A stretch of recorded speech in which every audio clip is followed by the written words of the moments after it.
And we are live. Hi, everyone. It's Wednesday. And you know what that means. It's closing show live day. I'm here, you're here, and we're going to have a lot of fun today because today we got Jody Johnson on the show. And that's why it's going to be awesome. We're talking a lot about outbound. And for me as a marketer, this is like the area that I always have questions about because as you know, I'm inbound. I focus a lot on inbound. So I love asking questions about outbound because I feel like that's where I need to learn. But we're having a great person here to answer all my questions. So looking forward to having Jody on today. But before we get to it, just want to let you know, if you've got the ping, you don't know what this is, you are joining the Closing Show Live. So we're a weekly live show featuring the people at Proposify, sales stars in the trenches, and revenue leaders. So the Closing Show Live is hosted by me, Nadia Milani, VP of Marketing at Proposify. And every week we discuss the challenges we're facing, the no BS lessons we've learned from a lot of the tests that we've performed and we've activated here, so you can crush your close rates. The Closing Show Live is brought to you by, of course, Proposify. Get consistency, control, and visibility into your proposal process. Go to proposify.com today to start your 14-day free trial. And guess what? So I got a comment the other day that, hey, Nadia, you're doing the Closing Show Live and you don't have any Proposify stuff in the background or and I'm like, you know what? Good point. We used to do that. And because, as you know, I do work at Proposify, and how to get rid of your notifications. So you just don't, if you don't want a notification, I think there's some settings in your LinkedIn. So we got a question in the comments. So somebody asked me if, you don't have any Proposify stuff. So I'm really excited because Hunter, our BDR, is going to be sending me a Proposify sign next week. I'm going to put it in the background, and he actually creates 3D signs. So he's going to talk a little bit about that. But if you want a 3D sign, just give Hunter a shout out. So, or just DM him on LinkedIn, and he can actually create an amazing sign, 3D sign for you as well. So let's get back to the show. There's a couple of things, some housekeeping. Sometimes the live will freeze. It happens on LinkedIn once in a while. Just press pause and play again, and then the show will go on. So sometimes that happens. It's not us, it's LinkedIn. And if you want to see the recording, just come back to the page and press play because it records automatically in LinkedIn. You can watch it right away. Some people ask for that. And drop us where you're coming from today in the comments. So where are you joining us from? I'm joining you from Toronto. Hunter's joining you from the East Coast. And you can use warmly. Thanks, Greg. Greg! Hi, Greg. Thanks for joining the show. Love Greg. I've met him on Thursday Night Sales. If you haven't gone to Thursday Night Sales with Amy Volas and Scott Leese, there's a few more happening in the next month and a half. Check it out Thursday nights. It's the place to be on Thursday nights. Okay, so back to what we're doing. If you want to win a prize, all you got to do is ask a question. And today we're going to be giving away a Proposify swag pack as well as a 30-minute consultation with Jody on everything outbound. So if you're wondering or struggling with outbound, do not worry. You can win a 30-minute consultation with Jody, or you can just hit him up on LinkedIn and ask him how you guys can get connected. So what are we talking about? We are talking about outbound. So are you messing around with your outbound? Well, Jody, CEO of Prospect Hunter, is going to tell us everything you need to know about what you got to do with your outbound today. So we're going to cover tools. We're going to talk about how to shift your strategy in this market if you need to. We're going to talk about how to level up. And we've got Amsterdam, the Netherlands. Hello, Charlotte. Thank you. Bart, welcome. And we've got Brazil, Natalia from Brazil. Nice. Mexico, Helen. Hello, hello, hello. So today's going to be a masterpiece. Let's bring Jody on the show. Hi, Jody. Hello. Thank you for having me. Thanks for joining us. So you and I met, we did a webinar, I think it was almost a year ago. Wow. And we've been friends ever since because it was like the sales meets marketing. And we had so much fun on that webinar. It was about lead scoring or something, how to get to the next. Yeah. That was a good time. Wasn't it a good time? I had so much fun. So we've been connected, and I started the Closing Show Live in September, and I always had you on the list of somebody I wanted to connect with to have on the show. So I'm so happy you're here today. Very happy to be here. Always a pleasure, and just excited about the topic too. So ready to jump in. Love it. Amazing. So tell us what in the world is Prospect Hunter? Why did you start it? Because I always love the reason why people start stuff, because usually there's a problem and a need. So tell me why Prospect Hunter? What is it? And just tell us a little bit about it and you. Yeah, so Prospect Hunter is a demand generation company. Demand generation kind of speaks to both inbound and outbound marketing. To be more specific, Prospect Hunter really focuses mainly on outbound marketing. And the reason why I started Prospect Hunter is I came in contact with the company many years ago, Vindir Partners, as a matter of fact, and I was an SDR there, it brought out all of the skill sets that I have as a salesperson and helped me develop as a leader. Ended up being really good at it, and I honestly felt a calling to this business to grow and develop people. I actually always keep this little note here that one of my mentors wrote for me on there about developing and connecting people. And so when you look at the role of an SDR, their job is to develop and connect people. And so, it's in the name, Prospect Hunter. We hunt prospects. And in that process, you get exposed to many different titles. You get exposed to the different solutions that people help companies with, and you learn. You get I developed a master's in business just by talking to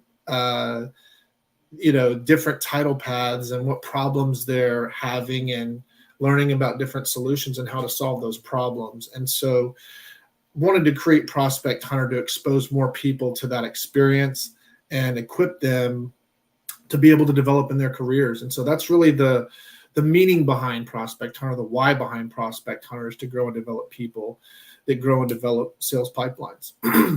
I love that story. I love that you kept your mentor's letter. It looks like it's like tethered. So it looks like you brought it out a couple of times over your career.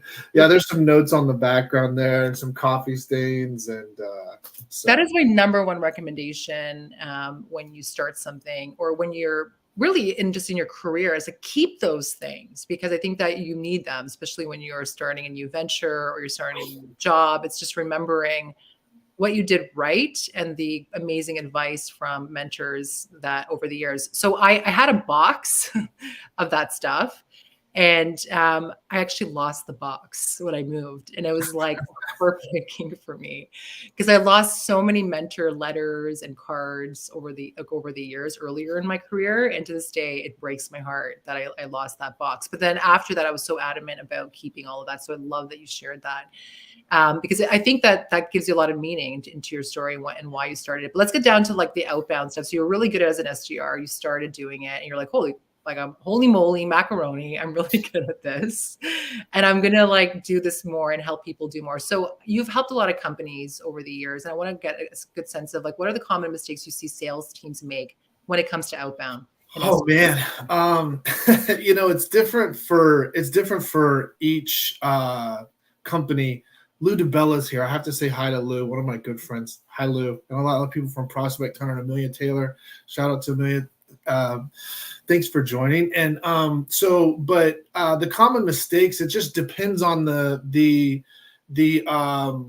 organization, obviously, but across the board, I see people hire the wrong people. So when you talk about sales teams, you need to include the organization is a part of that team, the leader, the manager is a part of that team. And typically what I've found is you have like one grinder on the team, and then you have 10 people that are jealous of the grinder and quota writers, as I like to call them. You know what I mean? And it's not necessarily their fault. But if sales is a contact sport. It's and it can be hard hitting at times. And you really need to have, and speaking of Lou DeBella, he and I were at a part of a company where the entire floor was nothing but grinders, and that kind of culture and that kind of environment just breeds success. And so, and then I would also say that sales teams tend to have a problem of being professional and not personal in their messaging and their presentations. They tend to dot their I's and cross their T's on LinkedIn. With their messaging, it can be professional but not personal, and in order to sell something, you have to create an emotion out of people. And professional's not emotional. It's not, there's, it doesn't generate any type of emotion from anybody. And so and then I would also say, not being a team, the disconnection, and that can go back to the wrong people in the pot. You know what I mean? And so those are just some of the things that I would flag in terms of what sales teams might be doing wrong. Okay, so you hit on a point that just really hit home. So it's really about the emotion. So how do you do that in messaging? Like, how do you get beyond the professional and get to the emotional messaging that connects with people? How do you cross that? Because there's like this maybe chasm that has to be crossed to kind of do that, or is it a simple change? And how do you make it? Yeah, emotion, it's either going to come from pleasure or pain. If somebody's got some type of, if somebody wants some type of benefit, paradise, when you think about paradise, you're like, oh, that sounds nice.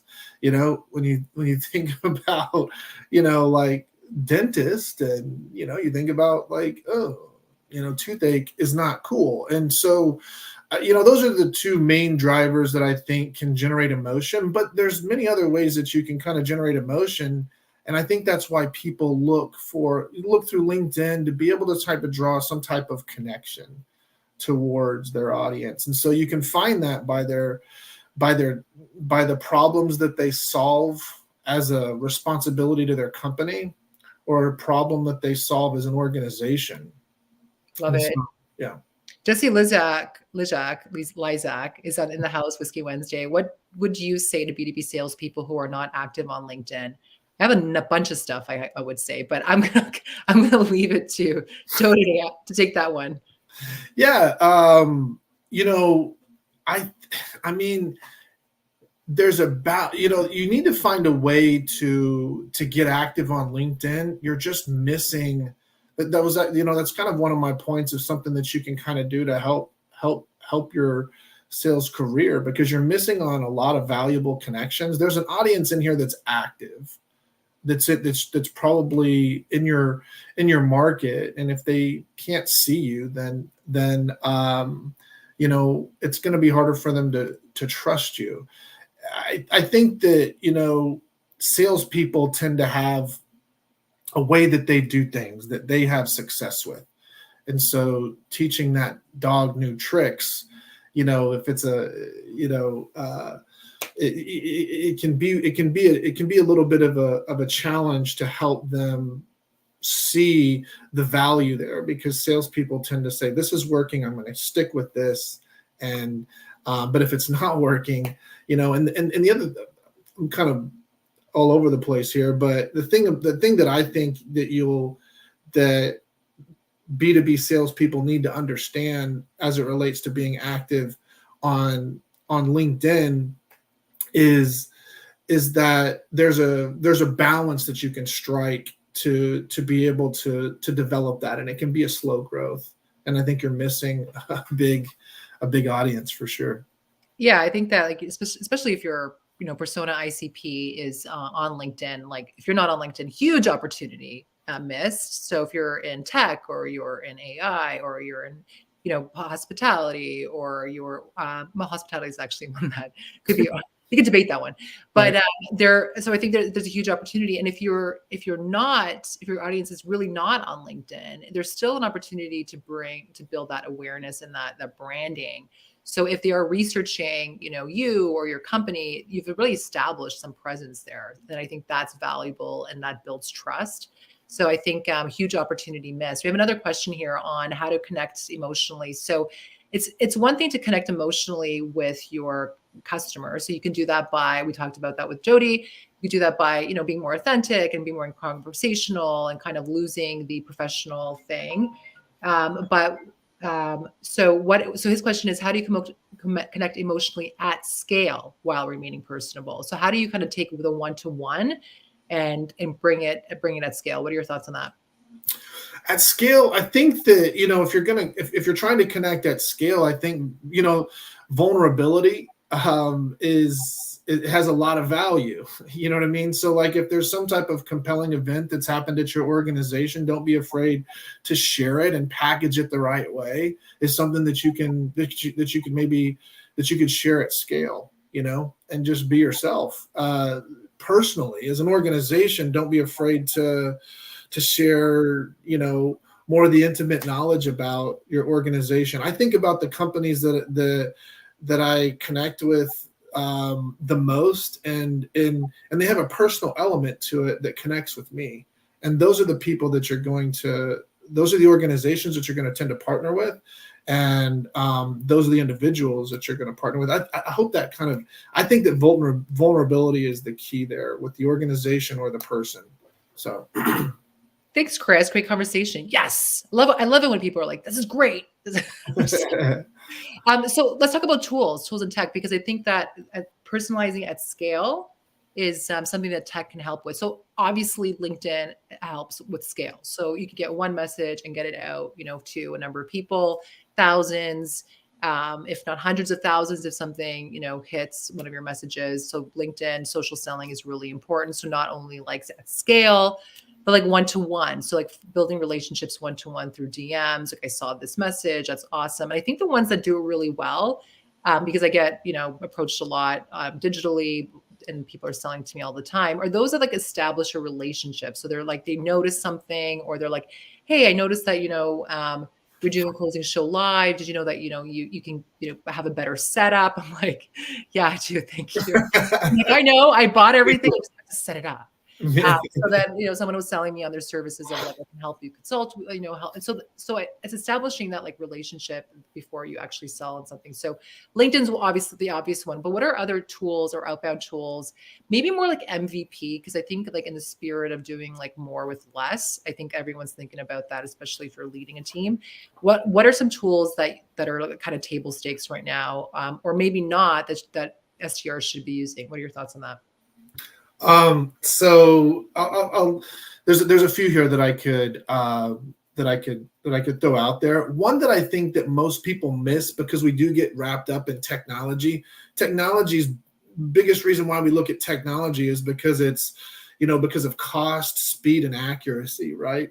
But I think virtual assisting is something that's underutilized by everybody. You know what I mean? And I know that that's not necessarily technology, but it's a form of outsourcing, and it's a form of like partnering. And you know, when you look at technology, it's very one dimensional. It solves one problem, and you can tend to clutter up with technology versus partnering with somebody that can get to know you personally and can help you with a lot of things rather than just one thing. And then I think you build your technology from there. You know what I mean? And so I think that we underestimate the power of like people a lot of the times, and we always go right to technology. That said, there's still some amazing technology. I know there's a lot of technology audience out here. There's still some incredible technology that you can use. And speaking to sales, my biggest favorite, number one on the list, is going to be sales bullpens. So virtual sales bullpens, because I think that about 90% now of the organizations out there are either fractionally decentralized, completely decentralized. And so, you know, having a sales bullpen technology like your Nooks, like your Call Blitz, right? These are incredible pieces of technology that will change your game. You know, I'm all in on that, meaning if you're going to have a sales bullpen, have the camera on it. I know that makes some people uncomfortable, but the reality is if I see somebody on the phone in a conversation and I can listen in on their conversation, then it makes the monotony of the day go by a little bit better. And I pick up something that you might not get from Jody and Nadia on the show. You know, you can get something right there that could change the rest of your sales career in that moment. That's really intimate. And but I mean, the other thing is just the collective team environment is really energizing to an organization. And so sales bullpen is a must-have for sales teams. And another one individually that I personally love to use is a tool called Wizza. I just love this tool because I can just click, enrich the data right there. And there's a data enrichment, I guess, as a whole. I would just say data enrichment tools are things to look into. And then if you don't have some type of call recording technology, you need some type of call recording technology. The gongs of the world, and you don't necessarily. I don't think you necessarily need that. I'm not trying to. I think that it's great for organizations, and that's why I named it first. But I would just say, as a salesperson, you need to be able to record yourself and listen to yourself, see how you sound. Greg asked, what's a sales bullpen? Okay, so sales bullpen. Sorry. It's basically team dialing is probably what you're going to hear it referred to more as, and that's going to be it's just essentially where you can log in like a Zoom or a Google Meet type environment where you're prospecting all at the same time and see one another, and it'll actually the volume of your voice will go down so you can feel like you're in a sales environment online with your team. Well, that's cool. What platform is what's a good platform to do that? I love that idea. So you gotta get like your sales. Yeah, you have to get almost a sales floor, but it's digital. So Call Blitz is dialer agnostic. Yeah. So it'll allow you to bring your own technology, and then Nooks has its own dialing technology that's really good. And so like I see people drift towards parallel dialing a lot, and I like parallel dialing, but I don't like parallel dialing. Some people have heard me be vocal about this. Yeah, Hunter was saying check out Nooks. Nooks is great. The thing that's most powerful is being able to do it together as a team. And so bringing that team into one environment is really key. What were we doing before call recording? I have no idea. We use Gong, love it for so many different reasons. Call reviews, I have my BDR call review tomorrow. Constantly reviewing those calls, but also searching, like being able to search by calls, even like by tags, like even from a market perspective, I use it for like, if we launched a campaign, like, is anyone talking about it? Is there any, so I love searching by that as well. Gong is like, we know that we know a lot of Gong fans out there. So I don't know. Right. Yeah. I don't need to, well, I mean, Gong's fantastic, but for sure. It's almost table stakes now in a lot of ways. Okay, so that is awesome. So you've been working with a lot of teams, getting them started on on their outbound strategy. So if you're currently struggling with it, I know even though we hate talking about it, the market has changed. If your outbound is just not thriving right now, what are some things that teams can do right now? Real quick, sorry, have to shout out my son Jody Johnson. Yeah. He just joined, 15-year-old from high school. Oh, Edrin, hi. Awesome. So awesome that he joined. He's one of the most amazing salespeople I've ever met. So I had to shout him out. Edrin. Well, I'm sorry. When I saw him popped up, I got totally distracted. What was the question? Okay. So you're helping a lot of teams. The market shifted. A lot of people hate talking about how the market shifted, but it has, in most industries. So what can people do today to improve their outbound if they're seeing it kind of tank right now? Just outbound, call volume, or just So in an effort, if you're trying to kind of improve, your outbound motion, and it is a team, there's some comments, or I would say, would you like for me to speak to as a team or an individual? Yeah, let's take an individual. Just throw up on an individual. Yeah. So from an individual standpoint, recording yourself, like I was saying, the things that I would do when you're listening to yourself is find a grading system for yourself. And I typically share with people, are you using pattern interrupts? If you're not pattern interrupt, not just at the beginning of the call, but often, you need to break down a sales call find out what you're taught by your organization, and then interrupt all the patterns, because they typically have a templated way that they're going to teach you how to sell something. And so interrupt those patterns so that you sound unique when you're selling it. And then, are you asking powerful questions? The biggest thing that I see salespeople do is they ask really dumb questions that people don't. And there is such thing as a dumb question, because if you're talking to a decision maker and you ask them a question that's a waste of their time, that doesn't make them think, they're bored and they want to get away from you. You know what I mean? But if you make people think with your questions, then you actually engage, that audience. And so, are you asking powerful questions in your recordings? Can we do a role play? I would love to do a role play with you. Can you sell marketers? Can we do a quick role play? Sure, absolutely. Okay, so let's just pretend you're calling me. Let's pretend you're calling me. So ring, ring, ring, ring, ring, ring. Hello? Yeah, is this Nadia?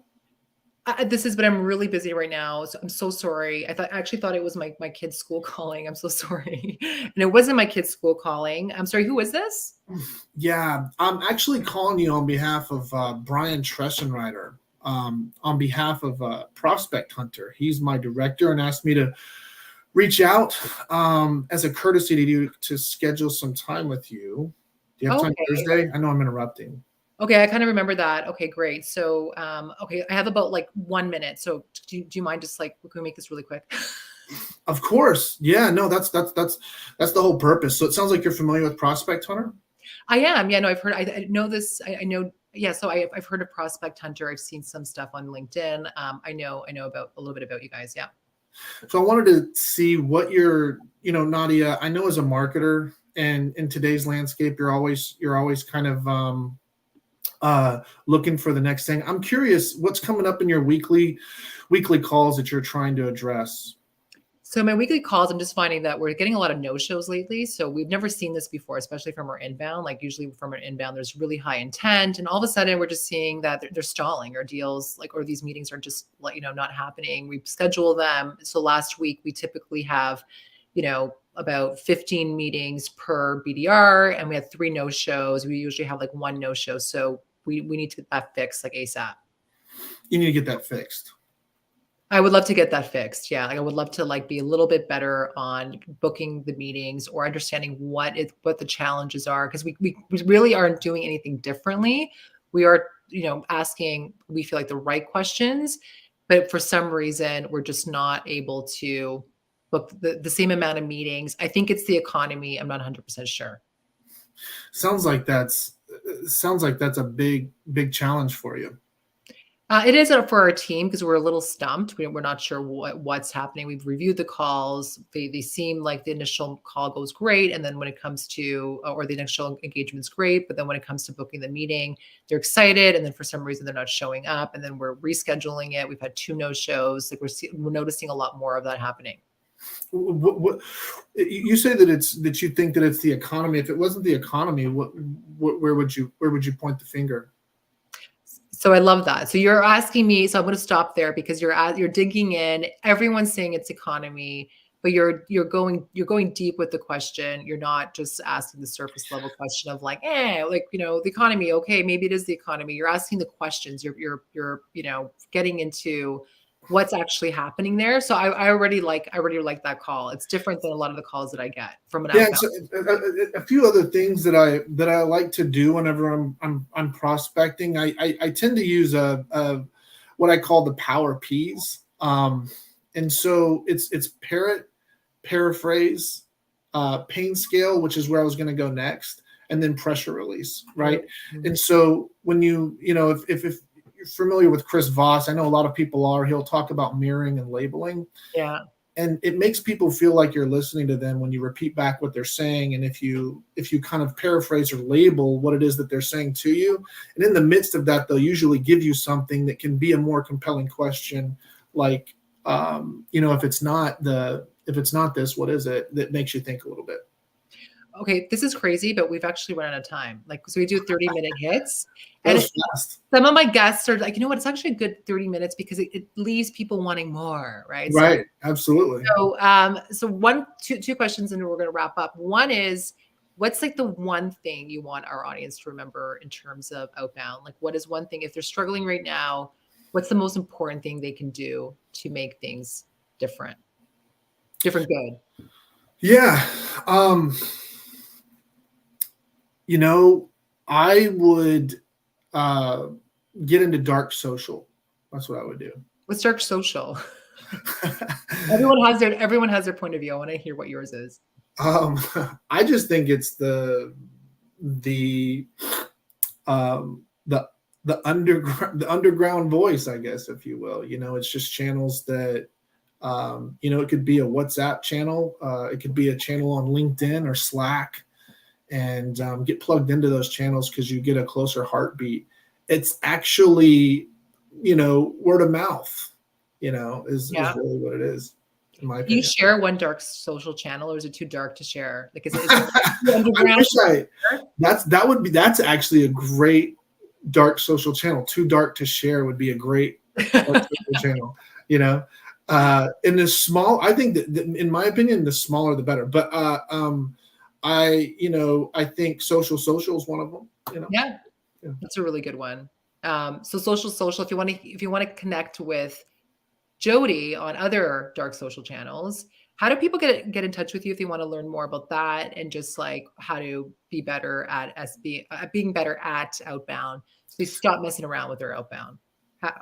Where do they get in touch with you? My mobile number is 214-229-8902. Or you can just catch me on LinkedIn. Love it. Do you want to drop it you can drop it in the chat too. Jody's cell phone number, mobile number. Amazing. Sorry. Love it. Thank you so much for joining us today, Jody. If you have any other questions, drop them in the comments. You could still be entered to win one of the 30 minutes consultations with Jody himself, plus a Proposify swag pack, where we just add a lot of Proposify love in those swag packs when they ship them out. I think we lost Hunter for the prize wheel. So is he back? There he is. We got a prize wheel. Yes. Prize wheel. Prize wheel. Connected at the worst time possible. I think we need music with the prize wheel. Like, moving forward, or it could just be me like doing some beats in the back. Like, sorry. Keep it going. I riff and I do some beats in the back. Oh, we have two. Okay. Do you want it 2 minutes? Oh, there we go. Here's the prize wheel. Awesome. All right, here we go.